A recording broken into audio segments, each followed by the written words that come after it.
nous avons 3 axes, plutôt 4 axes pour le développement communautaire. Et chez nous, nous l'avons appelé la performance sociale, le développement communautaire, parce que les, les- la relation communautaire, on doit pouvoir quantifier et savoir son impact sur l'entreprise. Et c'est un impact qui est significatif. Les communautés, ce ne sont pas, comme je l'avais dit, ce ne sont pas des machines. Les employés, ce ne sont pas des machines. Les parties prenantes, comme on les qualifie, ce sont des personnes. Donc, quel partenariat? D'abord, c'est un partenariat qui doit être encadré par un cadre législatif robuste. Donc en Côte d'Ivoire, il y a le Code minier de 2014 qui, a la loi qui contient la loi sur les comités de développement local minier qui réservent 0,5% du chiffre d'affaires au développement communautaire. Il y a également tout ce qui concerne la réhabilitation, l'environnement, le compte séquestre afin de pouvoir être alimenté pour la réhabilitation. Il y a l'État qui joue son rôle de régulateur, c'est véritablement le rôle de l'État, de régulateur, d'accompagnateur également.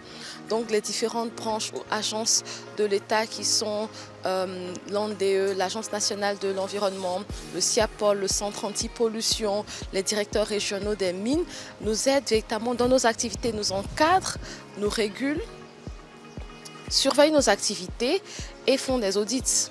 Alors pour la relation avec les communautés, nous avons eu notre lot de difficultés avec les communautés. Cela est inévitable. Même dans la bouche, vous avez les dents, la langue.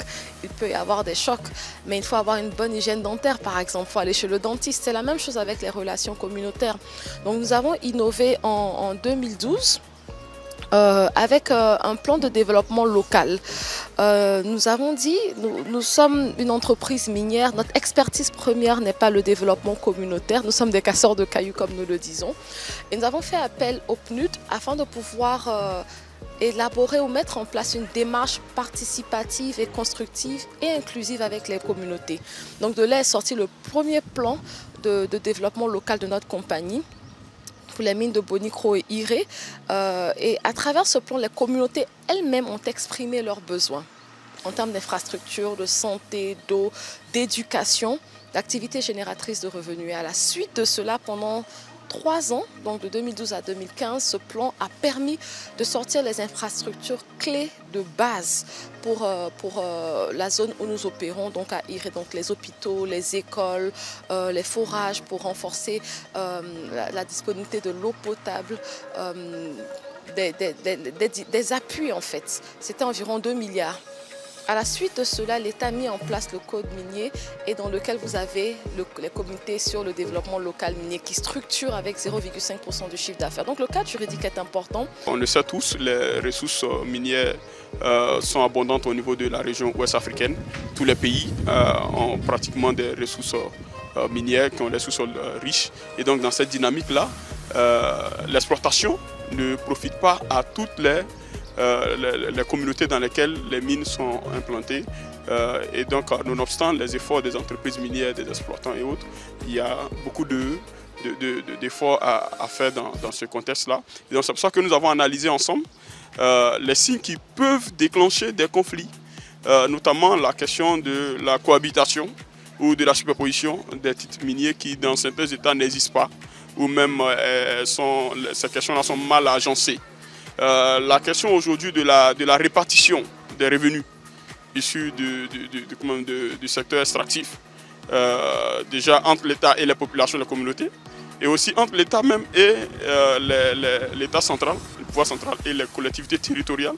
Et donc qui appelle à une certaine responsabilité dans ces questions-là. Pour la société civile pour nous agit comme cette voie qui doit être impartiale.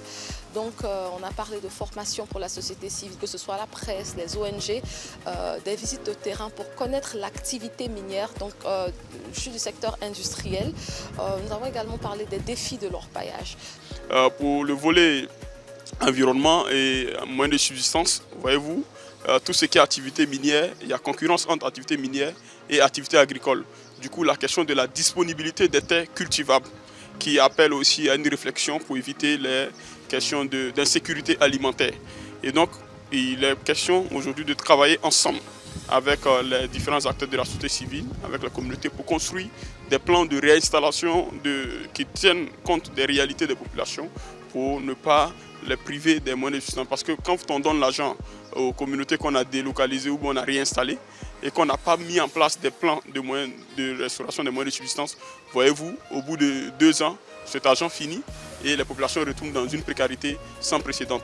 Et donc, il y a ce volet-là. Et un autre volet aussi, c'est la réhabilitation des sites miniers abandonnés par l'orpaillage. Je sais bien que le Sénégal, la Côte d'Ivoire, le Burkina, tous ces pays-là sont un peu dans sont en proie à ce fléau-là. Et donc, il faut travailler à ce qu'on puisse réhabiliter les sites miniers et qu'on les remette dans le commerce agricole pour que les populations qui vivent de ces activités-là puissent quand même au moins travailler à permettre à ce qu'on puisse quand même sauvegarder le patrimoine agricole et les moyens de subsistance des populations. Appeler aussi à une plus grande transparence. Une plus grande transparence dans le secteur extractif en matière d'appel d'offres.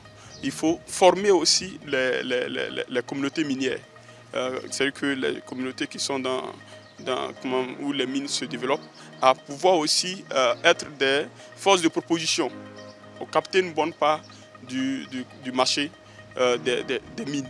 Et ça, j'imagine, même, voyez-vous, tous ceux qui font, tous nos acteurs qui sont dans la couture. Je prends un exemple simple. Souvent, on a des couturiers, ce qu'on appelle par moment des tailleurs dans nos communautés. On peut les organiser à ce qu'ils puissent capter une bonne partie des marchés par rapport en fourniture de tissus, en fourniture d'habillement pour les opérations minières. Et donc, il y a tellement de partenariats qu'on peut inventer ensemble pour pouvoir amener à dynamiser un peu ce secteur afin que ça profite aux populations locales dans un esprit de partenariat équitable.